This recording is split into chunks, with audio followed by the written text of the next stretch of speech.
tunacheza.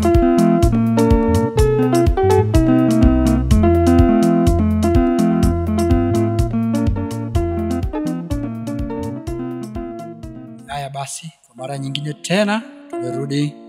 Huyu ni Rumba wa Beki. Tunaingia ndani tena, tuwape burudani, tufanye dhabihu ya sifa kwa Elohim wetu. Karibu. Nitamwimbia wimbo mpya, haleluya haleluya, hosana ni furaha tufikapo mbele za Bwana. Tutarukaruka kwa shangwe kubwa tukifurahia ushindi.